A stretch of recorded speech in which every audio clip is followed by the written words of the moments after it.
Hey everyone, welcome to my channel. Today I will be unboxing and assembling my garden tower 2. For anyone who might be unfamiliar, a garden tower is simply an upright vertical planter, and its purpose is to allow people to maximize the square footage that they're working with. So if you have many planters and you just want to try to find room to squeeze more in, or maybe depending on the size of, let's say, your balcony patio, if it's a smaller one, you may be able to use that there to grow where you may not have been able to or thought that you would be able to previously.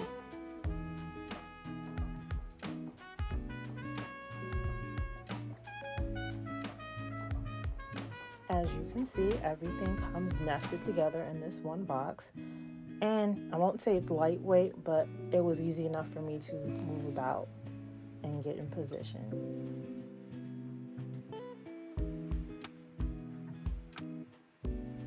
Here you see the base for the garden tower, and the pieces I just showed you are where you will put your wheels should you choose to purchase them. The wheels do not come with the garden tower. That is an additional purchase. I will say, I personally think it's best to purchase the wheels because the garden tower cannot be moved without them. And once you've assembled this and added all the soil, and if you water it, it gets very heavy, and trying to move it, I would imagine, is impossible. But also trying to add the wheels after the fact would also be impossible, because if you watch this video all the way through, you will see that you would have to disassemble and reverse engineer everything to add the wheels as an afterthought. So should you choose to purchase one, keep that at the forefront of your mind.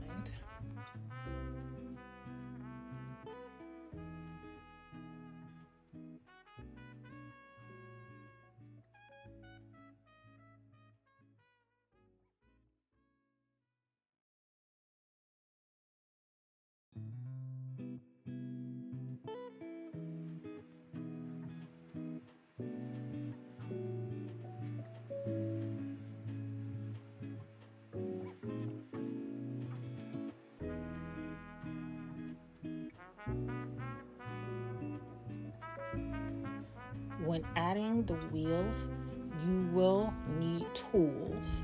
More specifically, you'll see shortly, I'm using a socket wrench in order to get the bolts tightened in place. You may or may not see, I also have a secondary adapter, but a wrench would work here to help you hold the bolts in place while you use the socket wrench to tighten everything. It's very helpful.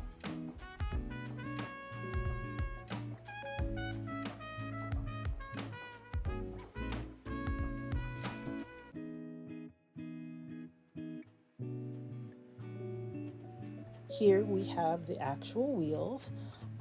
They're caster wheels with locks on them, and the locks are very helpful. I don't know that it would go running off on its own, but depending on where you might place it. Without the locks being on, I found it easy to move, sometimes a little too easy. So there's that.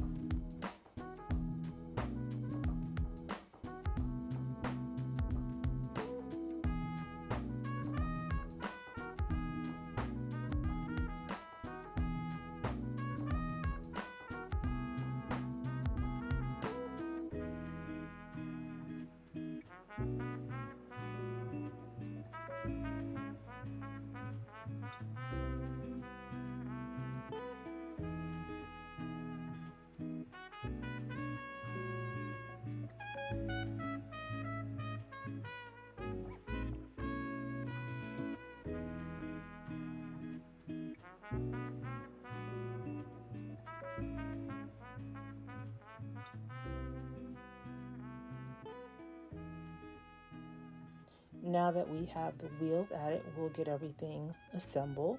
Here you see I'm working on adding a base. This garden tower has a compost unit incorporated with it. So that little drawer that you see there will catch water that comes through, so you can use that as like your black tea, your garden tea, if you will. And then above the drawer, you see that handle. That actually is almost like a strainer. That helps for the water to come through, but it also helps to keep the compost in place. And when you're ready to use your compost, you would pull that out and it falls into the bin below. Here's just an internal view of things. This is the compost tube in the middle. So as you'll see, the outer tube or the outer area will hold the soil, and the tube is where you put your items for composting.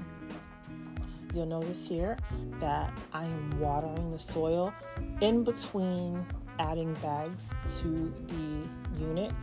Because of its setup and how tall it is, it's best and recommended that you water as you go so that the soil gets thoroughly and adequately saturated with water.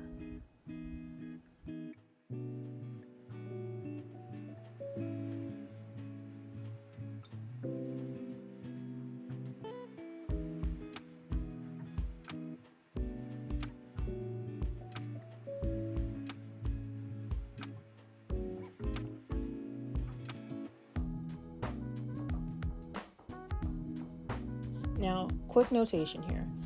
You may not be able to see, but I am using raised garden bed soil in my garden tower. In hindsight, I probably would have used a different soil or made it a point to amend this soil because it's very much like mulch. And I've been struggling with my plants, not just in the garden tower, but my plants have been struggling in general. But I really didn't find that my plants were doing really well. And it has nothing to do with the garden tower. I really think it was my choice in soil. So something to be mindful of should you get a garden tower and you're starting to fill this up.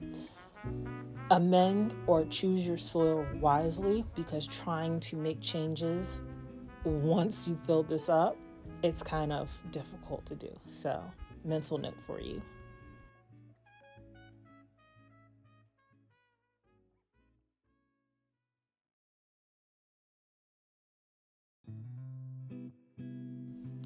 Okay, and now that we've watered, you can see right down there, that's the compost chute where you'll put all your food scraps and such to compost.